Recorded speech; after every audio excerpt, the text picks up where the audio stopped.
En esta mañana, para quienes están observando las redes sociales, nos acompaña Verónica Supliguicha. Ella es coordinadora general de la Fundación Alas de Colibrí. Está aquí en Esmeralda justamente cumpliendo una agenda de trabajo y queremos conocer primero de dónde nace la Fundación Alas de Colibrí. Buenos días, Verónica, bienvenida. Hola, ¿cómo están? Muy buenos días con todos, con todas. Muy gentil por el tiempo en este prestigioso medio de comunicación. ¿De dónde viene Fundación Alas de Colibrí? Desde hace 14 años, Fundación Alas de Colibrí se creó con un único fin, que es promover y defender los derechos humanos de todas las personas, especialmente de aquellas que están en situación de vulnerabilidad.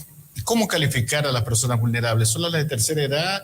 ¿Las personas que sufren violencia o quiénes? Las personas que están en situación de vulnerabilidad, eso es importante, no que son vulnerables, sino que es una situación, es un momento específico que están en situación de vulnerabilidad, son aquellas que del conjunto de derechos que tiene una persona, por A o B razón, esta no los tienen todos. Entonces, ¿quiénes son? O por el ciclo de vida en el que se encuentran en situación de vulnerabilidad. Adultas, adultos mayores, niños, niñas y adolescentes, mujeres en estado de gestación, personas que han vivido situaciones de violencia, personas que están en situación de desplazamiento o que son víctimas de cualquier tipo de delito. ¿Por qué están en situación de vulnerabilidad? Porque sea que por el ciclo de vida o por la etapa en la que se encuentran están más expuestas a situaciones de riesgo o porque han vivido algún tipo de delito, afectación, situación de violencia y por lo tanto requieren una atención especial y especializada. ¿Cuál es el acompañamiento que da en sí la Fundación? Nosotros, la Fundación Alas de Colibrí a nivel nacional cuenta con cuatro espacios de atención. Tenemos acá oficinas en Esmeraldas, tenemos oficinas en Machala, tenemos oficinas en Quito y en Quito tenemos una casa de acogimiento para mujeres adolescentes que han sido rescatadas de redes de trata de personas con fines de explotación sexual. Dentro de acá de Esmeraldas, lo que nosotros desde nuestro espacio de trabajo hacemos es trabajar junto con la comunidad educativa para evitar la salida o la deserción educativa de niñas, de niños y adolescentes y también aquellos y aquellas que están fuera del sistema educativo, apoyarles, coadyuvar el trabajo conjunto para que retornen al sistema educativo, porque definitivamente estamos convencidas y convencidos de que la educación es una de las grandísimas posibilidades que tenemos de movilidad social. ¿Solo la casa de acogida para la persona de trata de blancas? ¿No hay otra arista que pueda intervenir la Fundación? Nosotros trabajamos en 4 temas específicamente. Trabajamos en atención y protección a víctimas de trata de personas. Después tenemos atención y protección a víctimas de violencia basada en género. Después trabajamos todo lo que tiene que ver con protección a la infancia, a niñas, niños y adolescentes, lo que habíamos dicho en situación de vulnerabilidad y todo el espectro de la movilidad humana, es decir, todo lo que tiene que ver con trata de personas, tráfico, desplazamiento interno, apatridia, etcétera. Entonces, esos son nuestros campos de acción. Nosotros creemos en un trabajo especializado.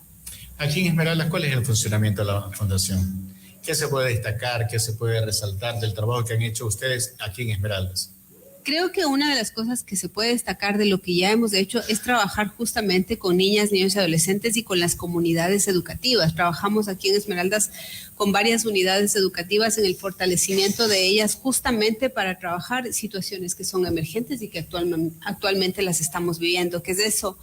Lamentablemente el Ecuador y Esmeraldas en particular vive una situación de violencia que estamos viviendo. Y frente a eso, ¿qué hacemos? Frente a eso, ¿cómo actuamos? Entonces ahí, junto con todo un consorcio que está conformado por el IRC, que es el Comité Internacional de Rescate, que es un organismo internacional, con DIA, que es Desarrollo de Autogestión, con EPC, que es Educación para Compartir, tenemos un consorcio de trabajo. ¿Y qué es lo que nosotros hacemos aquí concretamente en Esmeraldas? Intentando responder un poco tu pregunta, ¿cuál ha sido el mayor impacto? Justamente, primero, tener un trabajo articulado. Segundo, no creemos que nosotros venimos a hacer las cosas mejor que otras organizaciones, sino a trabajar en conjunto con la institucionalidad local, con las instituciones educativas, y eso nos ha permitido tener buenas experiencias, como por ejemplo contar con jóvenes que se convierten en líderes juveniles, con comunidades, con barrios, con los que estamos desarrollando actividades que permiten generar cohesión social. Cuando habla de articulación y habla de entidades estatales, ¿articulan con el MIES, con el Consejo de Protección de Derechos? ¿Con qué entidades articulan ustedes? El ex-MIES, hoy se llama Ministerio de Desarrollo Humano. Efectivamente, trabajamos con toda la institucionalidad pública, nacional y local, y en 2 niveles. Trabajamos desde la incidencia a nivel nacional, a nivel central en Quito y desde la incidencia a nivel local. ¿Cuál es el fin? Coadyuvar a la implementación de la política pública. ¿Por qué?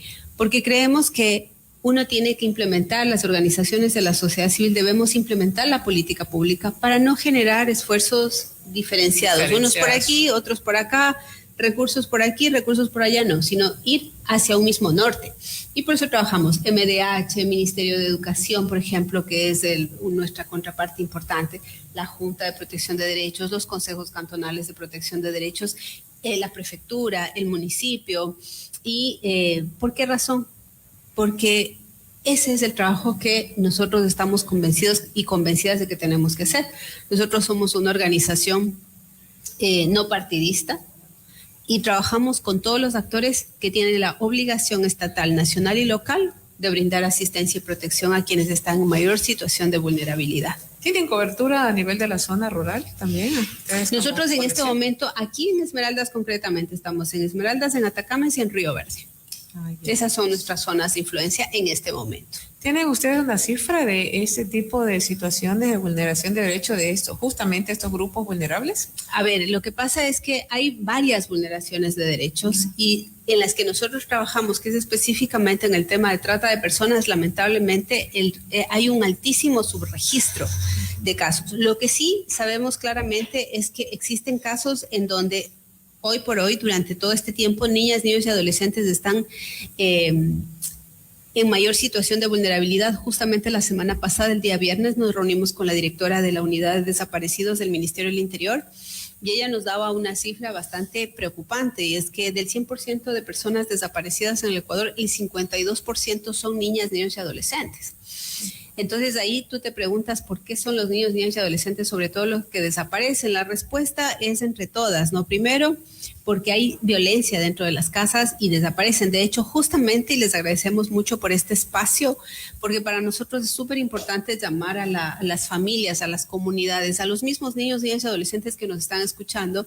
La compañera directora de la Unidad de Desaparecidos nos decía que justo ahora que estamos por terminar el año lectivo es donde se incrementa el número de niños, niñas y adolescentes desaparecidos.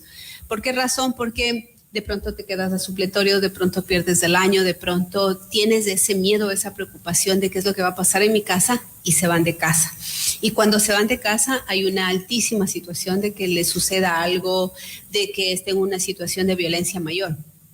Y por eso es importante que en este periodo nosotros nos acerquemos desde el sistema educativo, desde los medios de comunicación, desde la misma familia, a entender que no necesariamente cuando uno comete una falta o tienes un problema como este, por ejemplo, con problemas en la escuela o en el colegio, primero, que no es el fin del mundo, lo puedes resolver de alguna manera. Segundo, que hay que buscar a alguien de confianza con quien hablar, porque el tema de coger e irte en un contexto como el que estamos viviendo en el país es una situación de mayor riesgo todavía. Esa es una de las situaciones de vulnerabilidad. Otro de los temas alarmantes que tenemos es que niños, niñas y adolescentes van al sistema educativo sin desayuno, sin comer. Entonces, ¿cómo puedes aprender? Si tienes hambre, si te está doliendo el estómago y porque tienes hambre. ¿Es una de las causas de la deserción escolar? También, por supuesto. Es una de las causas de la deserción del sistema educativo, la falta de comida, la falta de trabajo de parte de la familia. A veces no tienen ni siquiera para movilizarse de un lugar a otro. Nosotros, me parece que hace 1 o 2 semanas entregamos porque es parte de nuestro trabajo también, entregamos en algunas unidades educativas unos pequeños kits educativos.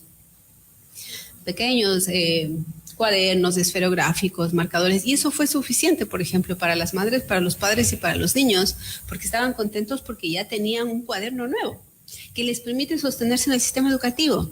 Entonces, fíjate, a veces son cuestiones pequeñas que sí podríamos nosotros generar un cambio para evitar que un niño o niña salga fuera del sistema educativo. Un niño o niña que está fuera de la escuela es un niño o niña que es muy fácilmente, muchísimo más vulnerable. Es mucho más fácil que comience el consumo de alcohol, de drogas, inserción dentro de espacios que no son adecuados para ellos. Y por eso el sistema educativo, la casa, en la escuela son los lugares de mayor contención de esos niños y niñas. Pero a veces la escuela, el colegio también tiene que estar fortalecido y ahí es donde nosotros trabajamos. Trabajamos con los DS, trabajamos con profesores, con profesoras, con autoridades que acá tienen una apertura maravillosa en donde vamos acompañándonos, porque cuando uno trabaja solo, se cansa más. Así es. Y no se logran los resultados. Eso es lo que tiene que ver con esta red integral de escuelas seguras y protectoras. Correcto. En Esmeraldas, por ejemplo, ¿cuántas se han unido a la red? ¿O es un plan piloto que están arrancando? En realidad, la red existe desde el gobierno central, desde el Estado central, desde el Ministerio de Educación. Existe toda una red a nivel nacional de escuelas seguras. Ese es el objetivo, ese es un proyecto que vaya desde hace aproximadamente un par de años. Ahora, Verónica, cuando hablamos de escuelas seguras, no solamente nos estamos refiriendo a la seguridad de la Policía Nacional, sino también a ¿qué? Muy buena pregunta. La seguridad no tiene que ver, y tenemos que comenzar a sacarnos de la cabeza el tema. Seguridad, policía, seguridad uniforme. No, esa es la menor seguridad posible que nosotros podemos entender. La seguridad, porque eso es red integrada de escuelas seguras y protectoras, tiene que ver con la seguridad humana. ¿Qué es la seguridad humana? Es todo este conjunto de elementos que hacen que cualquier espacio en donde yo me sienta cómoda, y no tiene que ver con el tema de la policía, con el tema de los uniformes, sino tiene que ver con que yo tenga un espacio cómodo, un espacio amable, un espacio gentil, un espacio en donde la comunidad sea parte de la protección. Por eso nosotros alrededor de las unidades educativas trabajamos también con la comunidad, con el barrio, con la farmacia, con la iglesia, con la cancha deportiva, etcétera, porque todos esos espacios comunitarios son los que hacen que yo tenga, como niño, niña, adolescente, me sienta segura y me sienta protegida. Salgo de la escuela y me voy a la tienda de la esquina, y yo sé que la vecina de la tienda de la esquina es una señora que a mí me apoya y que yo puedo ir, y si es que me pasa algo le puedo decir: doña Juanita, por favor, ayúdeme, cualquier cosa que pase. Eso es la red integrada de escuelas seguras y protectoras, porque no creemos en la seguridad solamente dentro del ámbito educativo, porque los guaguas están en la escuela 5 horas y después salen de ese lugar. ¿Y dónde están? Están en la comunidad. Y es esa comunidad la que también me tiene que dar seguridad. O si es que no me da seguridad, yo por lo menos tengo que conocer cuáles son los riesgos que hay en esa comunidad y saber además cómo actuar en esos riesgos. Porque eso es lo otro que tiene que ver con la red integrada de escuelas seguras y protectoras. Es decir, yo también tengo que enseñarle a la niña, al niño o al adolescente cuáles son los riesgos que hay en mi comunidad y cómo puedo navegar en esos riesgos, porque lamentablemente nosotros ni nadie puede hacer ese cambio, esa transformación en la sociedad. Lo único que nos queda es en este momento, como siempre les digo, llenar la mochila con información sobre cómo saber y cómo actuar. De hecho, justamente el día de hoy vamos a hacer en 2 o 3 escuelas unas visitas para hacer la revisión de los planes de seguridad de cada una de las unidades educativas, porque lamentablemente vivimos en un país y en una ciudad en donde tenemos que actualizar cuáles son los planes de seguridad para saber cómo actuar frente a determinado riesgo que pueda existir. La intención es buena, pero la realidad es distinta, diferente. Por ejemplo, la violencia familiar de género se repite constantemente en los hogares. Entonces, desde afuera se puede dar las características, las indicaciones qué hacer, pero ya en el hogar es distinto, diferente. Ir a una escuela sin haber desayunado también forma parte como de la cultura general de todos los esmeraldeños, porque no todos han tenido la oportunidad de muchas veces ir con la barriga llena. Entonces, son cuestiones cíclicas que debe partir por el hogar y debe partir por la sociedad y debe partir por las autoridades. Allí es el complemento donde no hay esa sinergia, esa conectividad, sino que siempre permanentemente habrán ustedes, otro grupo, intentando, y nos vamos de la tierra y seguiremos intentando. Pues no lo creo, no coincido para nada con esa postura. ¿Por qué razón?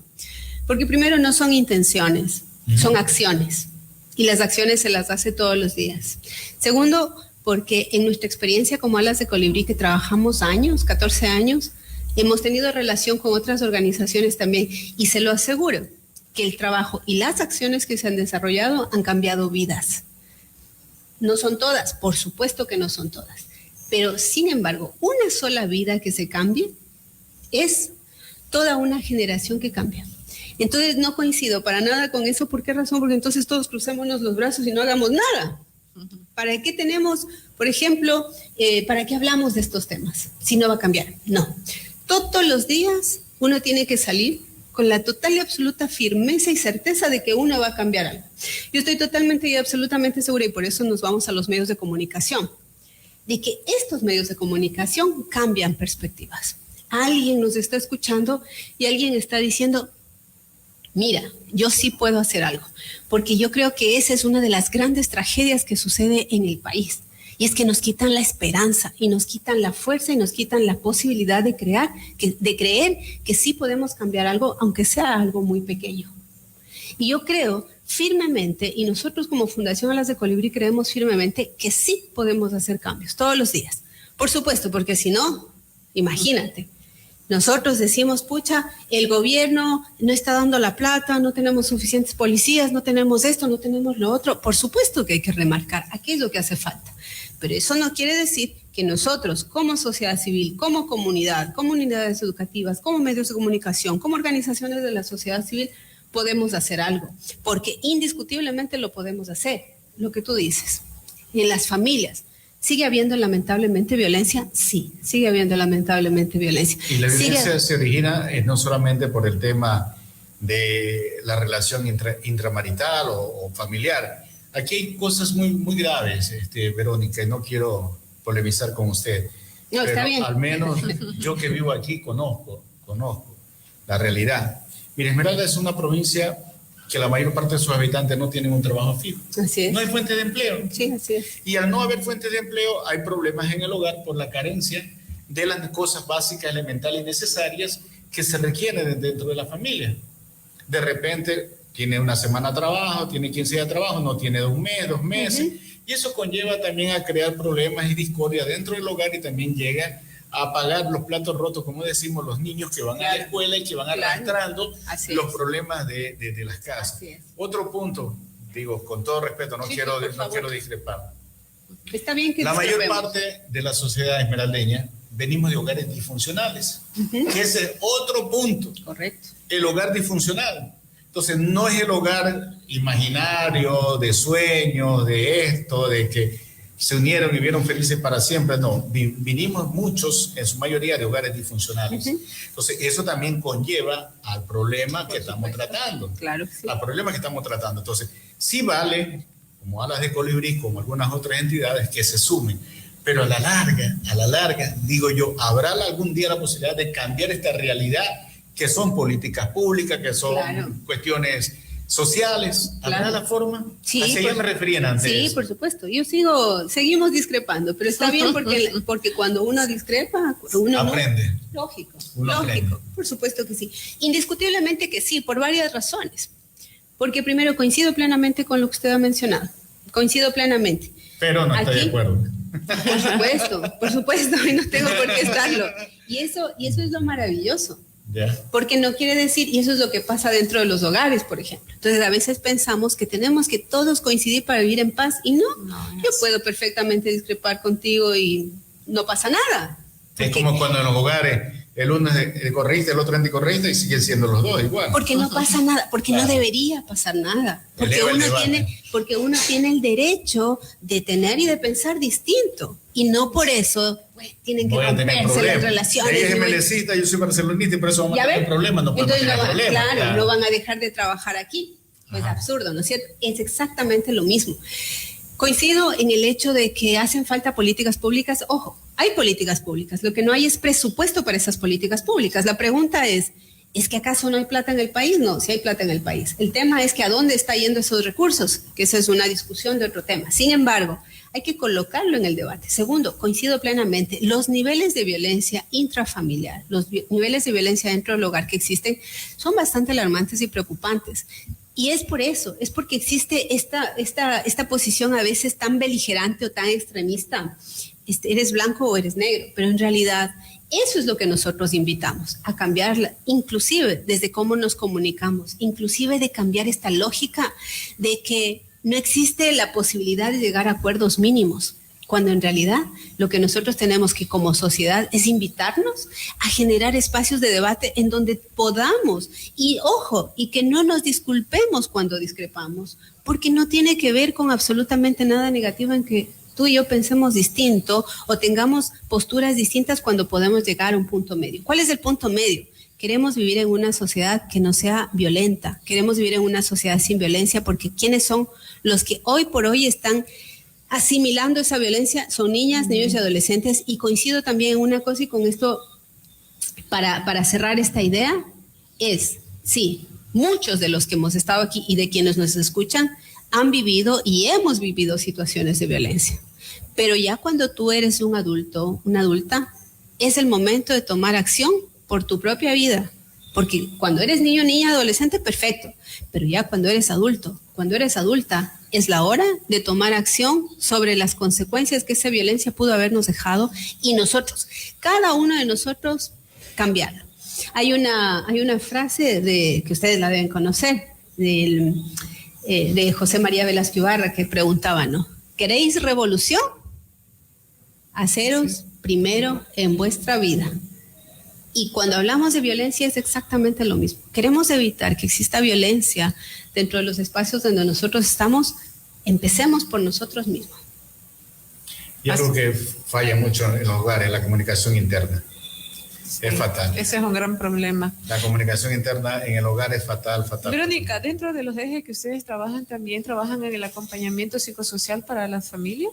Sí, efectivamente. Y una de las cosas importantes que nosotros estamos a través de RIES es generando espacios psicosociales. Fíjense que no lo habíamos pensado hace 2 años, que nosotros los pensábamos primero espacios que estén establecidos, un espacio físico, un consultorio y todo, pero nos comenzamos a dar cuenta de una pregunta que tú hiciste y que me parece súper importante.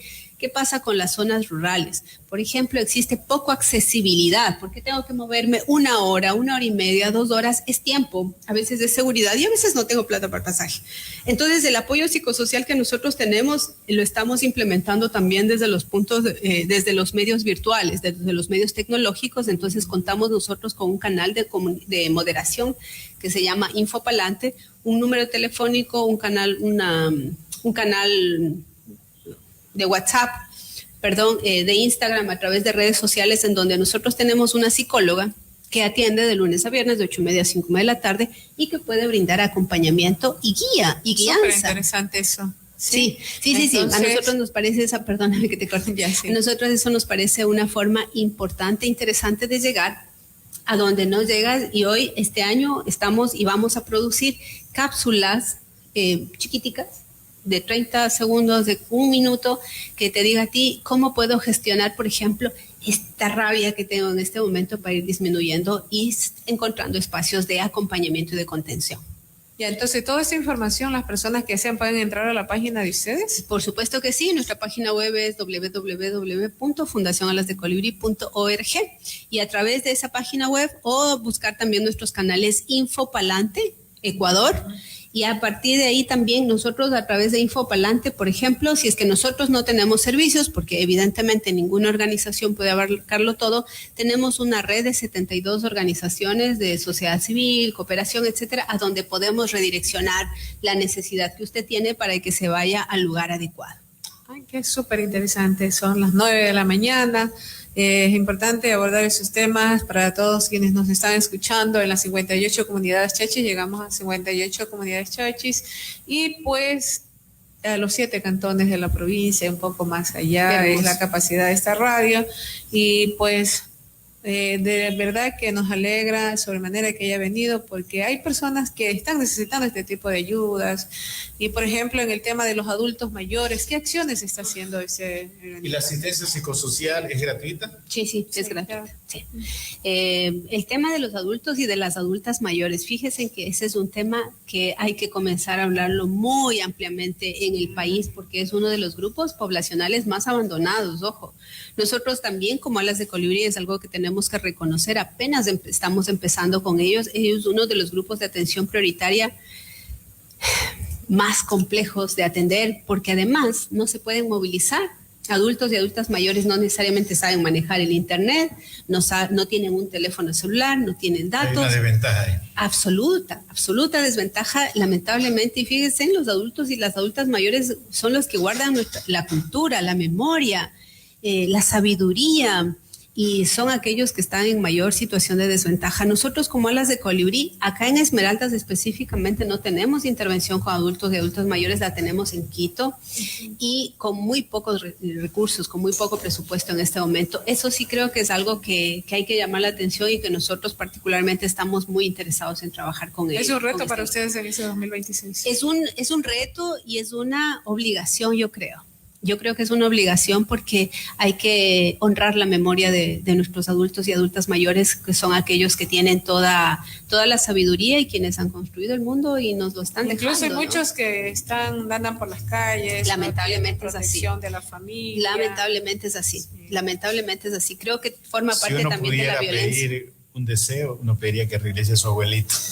Claro, por supuesto. Sí. No, abuelito, mi abuela. Al menos acá en Esmeralda la situación de los adultos mayores es bastante crítica. Sí, la verdad hay es mucha que necesidad de atención. Sí, qué preocupante. Sí, la verdad es que sí, ese es un tema que ojalá que en el curso del año podamos dar una respuesta concreta a este grupo poblacional. Queremos agradecer a Verónica Supliguicha, ella es representante de la Fundación Alas de Colibrí, agradecerle por su comparecencia aquí en este medio de comunicación, socializando algunos temas, acciones, actividades en beneficio del sector vulnerable de la ciudad y provincia de Esmeraldas particularmente. Tienen en Quito, ¿en dónde más tenían? En Machala. En Machala. En el Oro, y nosotros intervenimos en el Oro, en Imbabura, en Esmeraldas, en Azuay y en Pichincha. Ah, ya. Muchas gracias, Alexis. Esperemos que las acciones que quieran ustedes iniciar en el 2026 se ejecuten y que se beneficien particularmente a los niños y a todas las áreas de influencia donde ustedes quieren trabajar y que se articule también con algunas entidades y algunas otras. Y que reciban el apoyo de las autoridades. Claro, el organismo de la entidad. Y me parece muy interesante el tema de la red de escuelas seguras y protectoras, que hay que cambiar el chip en nuestra sociedad para poder tener esta situación. Ojalá algún día cambiemos nuestra forma de pensar, nuestra forma de actuar, pero también hay algo que nos hace falta a todos los ecuatorianos. La salud mental hoy es distinta a la anterior y hoy nadie de nosotros estamos acostumbrados a ir a buscar un profesional en psicología. Nadie estamos acostumbrados. Los problemas de pareja se pelean, se discuten y nunca van a buscar una tercera persona que les ayude. Y la salud mental, por lo que estamos atravesando, por la crisis, por la inseguridad, por lo que sea, estamos muy afectados. Por eso son las constantes violencias en los hogares, porque no se repite el ciclo. Ayuda profesional. Es el ciclo que se repite. Muchas gracias. En este lunes iniciamos así nuestra programación el día de hoy a nombre de Marilina, de DJ Luis Contreras, Enrique Lascano, Chapiro, el señor José Chapiro y también de Santiago de la Cruz, presidente de la fecha. Le agradecemos a todos ustedes que tengan un excelente resto de este lunes, inicio de semana. Con pie firme arrancamos la semana. Muchas gracias, buen día, muchas gracias por estar aquí. Que tengan todos un excelente y bendecido día. La radio de la nacionalidad Chachi presentó